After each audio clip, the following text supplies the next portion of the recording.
ರಾಜ್ಯದಲ್ಲಿ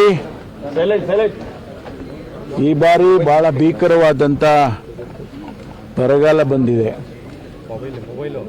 ಈಗಾಗಲೇ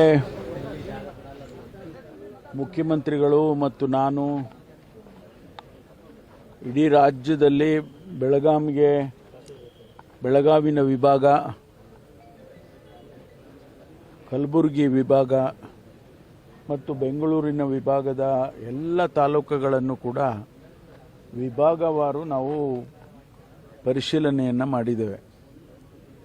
ಎಲ್ಲಿಯೂ ಕೂಡ ಇಡೀ ರಾಜ್ಯದಲ್ಲಿ ಎಲ್ಲಿಯೂ ಕೂಡ ಸಮರ್ಪಕವಾಗಿ ಮಳೆಯಾಗಿ ಬೆಳೆ ಆಗ್ತಾ ಇರ್ತಕ್ಕಂಥ ಸೂಚನೆಗಳು ಎಲ್ಲೂ ಇಲ್ಲ. ಇತ್ತೀಚೆಗೆ ಕಳೆದ ಒಂದು 10-15 ದಿವಸದಿಂದ ಒಂದಿಷ್ಟು ಕರಾವಳಿ ಪ್ರದೇಶದಲ್ಲಿ, ಮಲೆನಾಡು ಪ್ರದೇಶದಲ್ಲಿ ಒಂದಿಷ್ಟು ಮಳೆಯಾಗಿದೆ ಮತ್ತು ಬೇರೆ ಬೇರೆ ಜಿಲ್ಲೆಗಳಲ್ಲಿ ಕೂಡ ಒಂದಿಷ್ಟು ತುಂತುರು ಮಳೆಯಾಗಿದೆ ವಿನಃ ಎಲ್ಲೂ ಕೂಡ ಬೆಳೆ ಆಗ್ತಕ್ಕಂಥ ಲಕ್ಷಣಗಳು ಎಲ್ಲೂ ಇಲ್ಲ. ಇಡೀ ರಾಜ್ಯದಲ್ಲಿ ಒಂದು ರೀತಿ ಭೀಕರವಾದಂಥ ವಾತಾವರಣವನ್ನು ನಾವು ನೋಡ್ತಾ ಇದ್ದೇವೆ. ರೈತ ಭಾಳ ಸಂಕಷ್ಟದಲ್ಲಿದ್ದಾನೆ. ಬೆಳೆ ಸಂಪೂರ್ಣವಾಗಿ ಅವರ ಕೈ ತಪ್ಪು ಹೋಗಿದೆ. ನಮ್ಮ ಜಿಲ್ಲೆಯಲ್ಲಿ, ವಿಶೇಷವಾಗಿ ನಮ್ಮ ಜಿಲ್ಲೆಯಲ್ಲಿ ಎಲ್ಲ ತಾಲೂಕುಗಳಲ್ಲಿ ಇಂಥ ತಾಲೂಕು ಚೆನ್ನಾಗಿದೆ ಅಂತ ಹೇಳೋಕ್ಕೆ ಬರೋದಿಲ್ಲ. 10 ತಾಲೂಕಿನಲ್ಲೂ ಕೂಡ ಇವತ್ತು ಬರವನ್ನು ನಾವು ನೋಡ್ತಾ ಇದ್ದೇವೆ. ರೈತರು ಕಂಗಾಲಾಗಿದ್ದಾರೆ. ಎಷ್ಟರ ಮಟ್ಟಿಗೆ ಅಂದರೆ ಕುಡಿಯೋ ನೀರಿಗೆ ಸಮಸ್ಯೆಗಳು ಆಗ್ತಾ ಇರ್ತಕ್ಕಂಥದ್ದನ್ನು ಕೂಡ ನಾವು ನೋಡ್ತಾ ಇದ್ದೀವಿ. ಇಂಥ ಸಂದರ್ಭದಲ್ಲಿ ಸರ್ಕಾರ ಅವರ ನೆರವಿಗೆ ಹೋಗಬೇಕು ಅಂತಕ್ಕಂಥ ದೃಷ್ಟಿಯಿಂದ ಈಗಾಗಲೇ ಅನೇಕ ಕ್ರಮಗಳನ್ನು ನಾವು ತಗೊಂಡಿದ್ದೇವೆ. ಅದು ಸಾಕಾಗಲ್ಲ, ಸಾಲದು. ಆದರೂ ಕೂಡ ಸರ್ಕಾರ ತಕ್ಷಣ ಏನೊಂದು ರೆಸ್ಪಾನ್ಸ್ ಮಾಡಬೇಕು ಅಂತ ಹೇಳಿ ಈಗಾಗಲೇ ಕುಡಿಯೋ ನೀರಿಗೆ ಪ್ರತಿ ಜಿಲ್ಲೆಗೆ 5 ಕೋಟಿ ರೂಪಾಯಿ ಕೊಟ್ಟಿದ್ದೇವೆ. ಪ್ರತಿ ಕ್ಷೇತ್ರಕ್ಕೆ 1 ಕೋಟಿ ರೂಪಾಯಿ ಕೊಟ್ಟಿದ್ದೇವೆ. ಅಂದರೆ ವಿಧಾನಸಭಾ ಕ್ಷೇತ್ರಕ್ಕೆ ಒಂದಿಷ್ಟು ಸಮಸ್ಯೆಗಳು ಬಂದಂಥ ಸಂದರ್ಭದಲ್ಲಿ ನೀರಿದ್ರೆ ಕೊಡಪ್ಪ,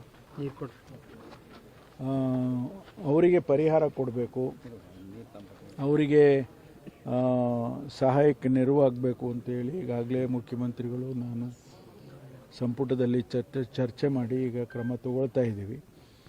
ಇಡೀ ರಾಜ್ಯದಲ್ಲಿ ಎಲ್ಲ ಸಚಿವರುಗಳು ಕೂಡ ಅವರು ವೀಕ್ಷಣೆ ಮಾಡಬೇಕು ಮತ್ತು ವರದಿಯನ್ನು ಮುಖ್ಯಮಂತ್ರಿಗಳಿಗೆ ಸಲ್ಲಿಸಬೇಕು ಅಂತ ಈಗಾಗಲೇ ಸೂಚನೆ ಕೊಟ್ಟಿದ್ದಾರೆ. ಅದಕ್ಕಾಗಿ ನಮ್ಮ ಜಿಲ್ಲೆಯಲ್ಲಿ ಕೂಡ ನಾವು ಇವತ್ತು ನಾಳೆ ಎಲ್ಲ ತಾಲೂಕುಗಳಿಗೂ ಭೇಟಿ ಕೊಟ್ಟು ಇಲ್ಲಿನ ಪರಿಸ್ಥಿತಿಯನ್ನು ಅಧ್ಯಯನ ಮಾಡಿ ವರದಿಯನ್ನು ಸರ್ಕಾರಕ್ಕೆ, ಮುಖ್ಯಮಂತ್ರಿಗಳಿಗೆ ಸಲ್ಲಿಸ್ತೇನೆ. ಕೇಂದ್ರದ ನೆರವಿಗೂ ಕೂಡ ನಾವು ಈಗಾಗಲೇ ಮುಖ್ಯಮಂತ್ರಿಗಳು, ನಾನು ಪತ್ರ ಬರೆದಿದ್ದೇವೆ. ಪ್ರಧಾನಮಂತ್ರಿಯವರಿಗೆ ಮತ್ತು ಗೃಹ ಸಚಿವರಿಗೆ ನಾನು ಕೂಡ ಪತ್ರ ಬರೆದಿದ್ದೀನಿ. ನಮ್ಗೆ ಇನ್ನೂ ಯಾವುದೇ ರೀತಿಯ ಪ್ರತಿಕ್ರಿಯೆ ಬಂದಿಲ್ಲ.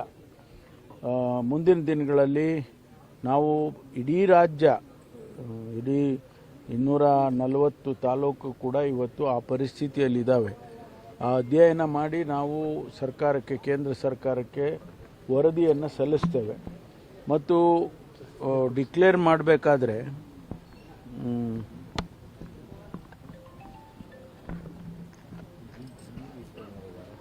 ಬರಪೀಡಿತ ಪ್ರದೇಶ ಅಂತೇಳಿ ಡಿಕ್ಲೇರ್ ಮಾಡಬೇಕಾದ್ರೆ ಕೇಂದ್ರ ಸರ್ಕಾರ ನಿಯಮಗಳನ್ನು ಮಾಡಿದ್ದಾರೆ.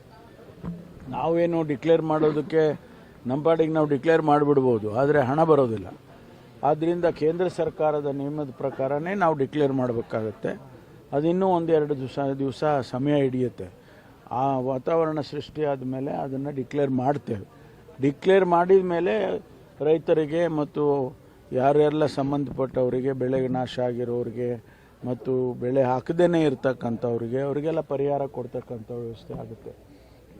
ಅದರಿಂದ ಈ ಅಧ್ಯಯನ ಮಾಡಿ ವರದಿಯನ್ನು ಸಲ್ಲಿಸಬೇಕು ಅಂತೇಳಿ ನಾನು ಇವತ್ತು ನಮ್ಮ ಎಲ್ಲ ತಾಲೂಕುಗಳು, ಇವತ್ತು ಮಧುಗಿರಿ ಸಬ್ ಡಿವಿಷನ್ನಲ್ಲಿ ಶಿರಾ, ಪಾವಗಡ, ಮಧುಗಿರಿ, ಕೊರಟಗೆರೆ 4 ತಾಲೂಕುಗಳನ್ನು ಭೇಟಿ ಮಾಡ್ತಾನೆ. ನಾಳೆ ಕುಣಿಗಲ್ಲು, ತುರುವೇಕೆರೆ, ಚಿಕ್ಕನಾಯಕನಹಳ್ಳಿ, ತಿಪ್ಟೂರು, ಗುಬ್ಬಿ ಈ ತಾಲೂಕುಗಳಿಗೆ ಭೇಟಿ ಮಾಡ್ತೇನೆ. ಅಧ್ಯಯನ ಮಾಡಿ ವರದಿಯನ್ನು ಸಲ್ಲಿಸ್ತೇನೆ. ತಮ್ಮ ವರದಿ ಯಾವುದು ಹೋಗಿಲ್ಲ ಕೇಂದ್ರಕ್ಕೆ? ಜಸ್ಟ್ ಲೆಟರ್ ಅಷ್ಟೇ. ವರದಿ ಈಗ ಕೊಡೋಲ್ಲ ನಾವು. ಈಗ ಏನಂತ ಕೊಡ್ತೀವಿ? ನಮಗೆ ಅವರು ಪ್ರೂಫ್ ಕೇಳ್ತಾರೆ, ಆಮೇಲೆ ಕಮಿಟಿ ಬರುತ್ತೆ ಅವ್ರದ್ದು ಒಂದು ತಂಡ ಕಳಿಸ್ಕೊಡ್ತಾರೆ. ಅದು ಬಂದು ಅವರು ಅಧ್ಯಯನ ಮಾಡಿ ಅವರು ಕೂಡ ಅವ್ರದ್ದೇ ಆದಂಥ ಪ್ಯಾರಾಮೀಟರ್ಸ್ಗಳಿದ್ದಾವೆ. ಆ ಪ್ಯಾರಾಮೀಟರ್ಸ್ನ ಫುಲ್ಫಿಲ್ ಮಾಡಿದರೆ ಮಾತ್ರ ಕೊಡ್ತಾರೆ.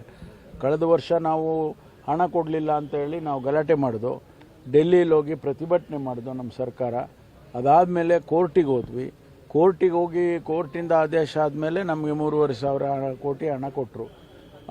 ಅದರಿಂದ ನಾವು ಮಾಡ್ಕೊಳ್ತೀವಿ ಅಂದರೆ ಅವ್ರು ಹಣ ಕೊಡೋದಿಲ್ಲ. ಅದಕ್ಕೋಸ್ಕರ ನಾವು ಕೇಂದ್ರ ಸರ್ಕಾರದ ನಿಯಮಗಳ ಪ್ರಕಾರನೇ ಹೋಗಬೇಕಾಗತ್ತೆ. ಅದಕ್ಕೋಸ್ಕರ ಇದೆಲ್ಲ ಅಧ್ಯಯನ ಮಾಡಿ ಬಹುಶಃ ಈ ತಿಂಗಳ ಕೊನೆ ಅಂತ್ಯದಲ್ಲಿ ನಾವು ವರದಿಯನ್ನು ಸಲ್ಲಿಸ್ತೇವೆ. ಒಂದು ಜಿಲ್ಲೆಗೆ 5 ಕೋಟಿ ಅಂತ ಹೇಳಿದೆ, ಬಟ್ ತುಮಕೂರಲ್ಲಿ 11 ಕ್ಷೇತ್ರ ಏನು ಅಂತ ಎಷ್ಟು ಕೋಟಿ? ಅಲ್ಲ, 5 ಕೋಟಿ ಜಿಲ್ಲೆಗೆ ಕುಡಿಯೋ ನೀರಿಗೆ ಅಷ್ಟೇ. ಜಿಲ್ಲಾಧಿಕಾರಿಗಳ ಜಿಲ್ಲಾ ಪಂಚಾಯಿತಿ ಇವರು CEO ಹತ್ರ ಕೊಟ್ಟಿದ್ದೀವಿ. ಆಮೇಲೆ ಇವರಿಗೆ ಶಾಸಕರಿಗೆ ಒಂದೊಂದು ಅಸೆಂಬ್ಲಿಗೆ 1 ಕೋಟಿ ಅಂದರೆ ನಮಗೆ 11 ಕೋಟಿ ಆಯಿತು. ಅದು ಆಗಲಿಲ್ಲ ಅಂದರೆ DC ಅವ್ರ ಹತ್ರ PD ಅಕೌಂಟಲ್ಲಿ ಹಣ ಇಟ್ಟಿರ್ತೀವಿ. ಅದನ್ನು ಕೂಡ ಎಮರ್ಜೆನ್ಸಿನಲ್ಲಿ ಖರ್ಚು ಮಾಡೋದಕ್ಕೆ ಅವ್ರಿಗೆ ಈಗಾಗಲೇ ಸೂಚನೆ ಕೊಟ್ಟಿದ್ದೀವಿ. ಅದು ಎಮರ್ಜೆನ್ಸಿಗೋಸ್ಕರ ಇಟ್ಟಿರೋದು. 329 ಕೋಟಿ ಇಡೀ ರಾಜ್ಯದಲ್ಲಿ ಎಲ್ಲ ಜಿಲ್ಲಾಧಿಕಾರಿಗಳ ಹತ್ರ ಹಣ ಇಟ್ಟಿದ್ದೇವೆ. ಅದನ್ನು ಅವ್ರಿಗೆ ಎಮರ್ಜೆನ್ಸಿನಲ್ಲಿ ಖರ್ಚು ಮಾಡ್ಕೊಳ್ಳಿ ಅಂತ ಸೂಚನೆ ಕೊಟ್ಟಿದ್ದೀವಿ. ಅದನ್ನು ಅವ್ರು ಮಾಡ್ತಾರೆ. ಫಸಲ್ ಬಿಮಾ ಯೋಜನೆಯಲ್ಲಿ ಕಂತು ಕಟ್ಟಲಿಕ್ಕೆ